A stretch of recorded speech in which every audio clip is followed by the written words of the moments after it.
అభినందనలు. పవన్ కళ్యాణ్ పార్టీ పోటీ చేసిన అన్ని స్థానాల్లో గెలిచింది. ఆయనకు కూడా అభినందనలు. మన కందుల దుర్గేష్కి మినిస్టర్ ఇచ్చారు. సిఫార్సు చేసినందుకు పవన్ కళ్యాణ్ గారికి, అంగీకరించినందుకు చంద్రబాబు నాయుడు గారికి. ఏంటంటే దుర్గేష్ మనకి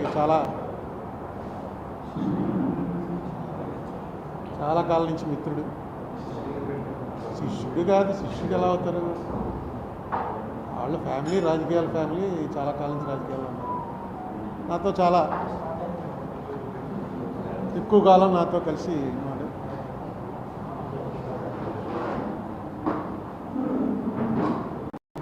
చంద్రబాబు నాయుడు గారికి సరైనటువంటి అవకాశం ఇప్పుడు వచ్చింది. ఆంధ్రప్రదేశ్ ప్రయోజనాల కోసం ఢిల్లీలో నిజంగా చక్రం తిప్పగలిగినటువంటి అవకాశం వచ్చింది.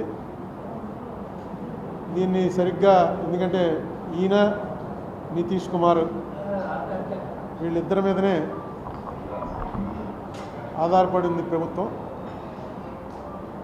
ఆంధ్రలో ఈ పరిస్థితులు వస్తాయని ఎవరు ఊహించలేదు. ఎందుకంటే మోడీ గారు అబ్ కీ బార్ 400 పార్ అన్నాడు. అది పని జరగలేదు. చివరికి ఆంధ్రప్రదేశ్లో వచ్చినటువంటి రిజల్ట్స్ మీదే ప్రధానంగా ఆధారపడి మోడీ గారు అక్కడ ప్రధానమంత్రి అయ్యే అవకాశం వచ్చింది. అందుకే ఆయన పార్లమెంట్లో మాట్లాడుతూ పక్కనే పవన్ కళ్యాణ్ని చూపించి ఏ పవన్ నహి ఆంధీ హై అన్నాడు. అంటే పవన్ అంటే గాలి, ఇది మామూలు గాలి కాదు, పెను తుఫాను. ఆంధీ అంటే తుఫాన్ కన్నా పెద్దది. ఉప్పెన్లు, మన దివిసీమ ఉప్పెన అలాంటిదన్నమాట. నిన్న కూడా పదవి స్వీకారంకి వచ్చినప్పుడు చిరంజీవిని పవన్ కళ్యాణ్ని కావలించుకుని ఫోటోలో దిగాడు. కారణం ఏంటంటే పవన్ కళ్యాణ్ గారు చాలాసార్లు చెప్పారనుకోండి, ఆయన వెళ్ళి తాపత్రయపడకపోతే ఈ ఎలియన్స్ కుదిరేది కాదు. ఈ ఎలియన్స్ కుదరకపోయినా ఇక్కడ చంద్రబాబు నాయుడు పవన్ కళ్యాణ్కి వచ్చిన నష్టం ఏం లేదు. ఏమో ఇంకా బీజేపీతో లేకపోతే ఇంకా 1-2 సీట్లు పెరిగినేమో కూడా. మోడీకి మాత్రం ఈ ఎలియన్స్ లేకపోతే ఏమోనో రిజల్ట్ వచ్చాక తెలిసింది. 293లో 21 తీసేస్తే 1 సీట్ ఎక్స్ట్రాలో ఉంటాడు. 1-2 వచ్చిన వాళ్ళు దాదాపుగా 30 మంది దాటున్నారు. అసలు మోడీ గారు ప్రధానమంత్రి అయ్యేవాడా లేదా అని కూడా అనుమానం వస్తుంది. ఇక్కడ 3 పార్టీలు కలిసి పోటీ చేశాయి కాబట్టే మోడీ గారికి స్మూత్గా మళ్ళీ ప్రధానిగా పదవి స్వీకారం చేసే అవకాశం వచ్చింది. అందుకే ఆయన అక్కడ పార్లమెంట్లోనూ ఏ ఆంధీ హై అని చెప్పి పవన్ కళ్యాణ్ చెప్పాడు.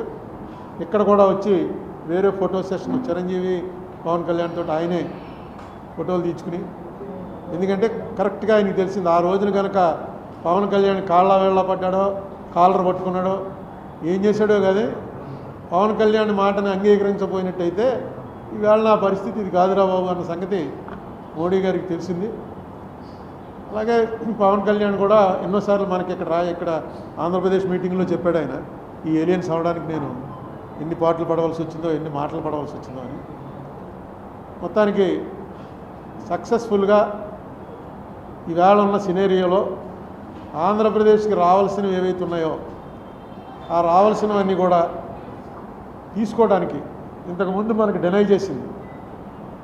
అన్నిట్లోకి చాలా దారుణంగా డినై చేసింది ఏంటంటే, విడిపోయిన వెంటనే చంద్రబాబు నాయుడు గారి ప్రభుత్వం సుమారు 30,000 కోట్ల రూపాయలు రెవెన్యూ డెఫిసిట్ మాకు వస్తుంది, అది ఇందులో కూడా పెట్టారు, యాక్ట్లో కూడా పెట్టారు అని చెప్పంటే దాన్ని 3,000కో 4,000కో కుదించేశారు.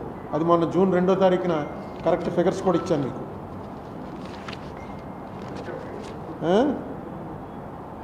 32,20,25 రూపాయలు ఏపీ గవర్నమెంట్ వారు అడిగితే లెక్కలేసి అనుకూలంగా స్పెషల్ కేటగిరీ స్టేటస్ విషయంలో కానీ, పోలవరంలో కానీ, విశాఖ స్టీల్ ప్లాంట్ విషయంలో కానీ, రైల్వే జోన్ విషయంలో కానీ, కడప ఉక్కు factory, Dugarajapatnam port, Kakinada petro complex, ఒక అగ్రికల్చర్ యూనివర్సిటీ, షెడ్యూల్ 9, షెడ్యూల్ 10లోని ఆస్తులు, ఇవన్నీ కూడా మీకు ఆ సమర్థత ఉంది, మీకు ఎందుకంటే ఎక్స్పీరియన్స్ ఉంది, అందరూ తెలుసు అక్కడ. ఈ సమయంలో మీరు రావటం, ఇంత పెద్ద మెజార్టీతో రావటం, దీన్ని ఆంధ్రప్రదేశ్ స్టేట్కి అనుకూలంగా మార్చేటువంటి ప్రయత్నం మీరు చేస్తారనే నమ్మకం ఉంది. చేయడానికి కావాల్సిన శక్తి మీకు రావాలని కోరుకుంటున్నాను. ఆర్ఎస్ఎస్ భగవత్ గారు నిన్న మొన్న చెప్పాడు, ఒక మంచి మాట చెప్పాడు. అహంకారం పనిచేయదు, పబ్లిక్ లైఫ్లో అహంకారం పనిచేయదు అని చెప్పాడు. బహుశా అది మోడీ గారిని ఉద్దేశించి అయి ఉంటుంది. ఆయన 400 పార్ ఇవన్నీ కూడా ఎలక్షన్ టైంలో చెప్తాం మనం, మాకు 3 లక్షల మెజార్టీ వస్తుంది, 30 లక్షల మెజార్టీ వస్తుందని. కానీ ఆయన ఒక మాట మాత్రం ఆఖరి ఫేజ్ ఎలక్షన్ జరగాల్సి ఉండగా ఒక మాట చెప్పాడు. అది ఆశ్చర్యం అన్నమాట. సాక్షాత్తు మనకు అవతార పురుషులు కూడా ఎవరు చెప్పలే ఆ మాట. ఆయన ఏమన్నాడంటే, నేను మామూలుగా అందరూ పుట్టినట్టు తల్లిదండ్రుల కలయిక వల్ల పుట్టినట్టుగా నాకు అనిపించట్లేదు. భగవంతుడు నన్ను వేరే పంపించాడు, ఏదో పని మీద ఇక్కడికి పంపించాడు. అందరినీ భగవంతుడు పని మీదే పంపిస్తాడు. ఆ మాట మనం అనుకోవడం కాదు, ప్రజలు అనాలి ఈయన కారణ జన్ముడండి అని. ఎప్పుడైతే ఆయనే అనుకుంటున్నాడో దానికి ఒక జబ్బు కూడా ఉంది సైకాట్రీలో, మెగలోమానియా అంటారు. అంటే తనని దేవుడి కింద భావించుకునేటువంటి జబ్బు అది.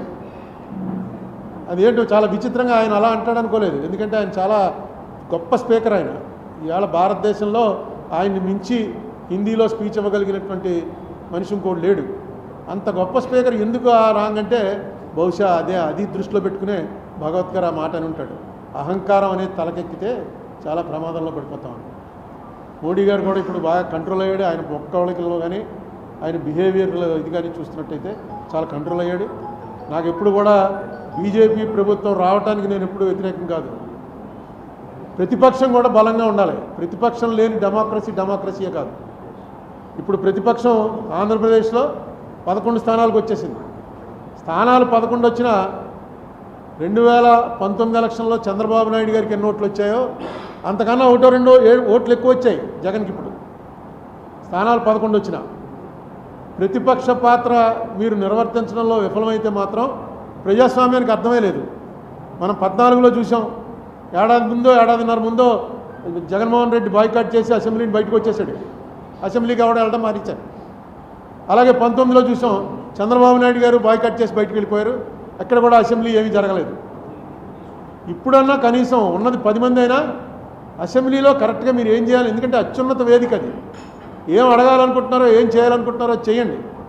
అయిపోయింది. అప్పుడు 23 వచ్చినప్పుడు మీరు చెప్పారు 23 స్థానాలు వచ్చాయి, ఇంక అయిపోయింది చంద్రబాబు నాయుడు చాప్టర్ క్లోజ్ అని. ఇవాళ ఏమైంది? మీకు 11 స్థానాలు వచ్చినప్పుడు వాళ్ళు అంటారు మీ చాప్టర్ క్లోజ్ అని. చాప్టర్లు ఏవి క్లోజ్ అవ్వవు. మీకు ఒక ఉదాహరణ చెప్తాను. ఇదేదో నేను ఊహించి చెప్తుంది కాదు. 1989లో ఇక్కడ సీనియర్లకు తెలిసి ఉంటుంది. 89లో ఫస్ట్ టైం ఎంజీ రామచంద్రన్ చచ్చిపోయిన తర్వాత ఎలక్షన్లు జరిగాయి. అంతకుముందు ఆ ఎంజీ రామచంద్రన్ గారి భార్య జయలలిత ఇద్దరు కూడా పార్టీ నాదంటే నాదని కొట్టుకున్నారు. 89 ఎలక్షన్లో క్లియర్గా 169 సీట్లు కరుణానిధి గారి పార్టీకి వచ్చాయి. 30 సీట్లు జయలలిత గారి పార్టీకి వచ్చింది. కరుణానిధి గారు సీఎం అయ్యాడు. నెక్స్ట్ 91లో రాజీవ్ గాంధీ గారు చచ్చిపోయిన తర్వాత అనుకుంటాను ఈ ఎల్టీటీఈకి కరుణానిధికి సంబంధాలు ఉన్నాయనే దీంతో కరుణానిధి ప్రభుత్వాన్ని రద్దు చేశారు. రద్దు చేసి మళ్ళీ ఎలక్షన్లు వచ్చాయి. మళ్ళీ ఎలక్షన్లు వస్తే జయలలితకి 225, కరుణానిధికి 7 సీట్లు.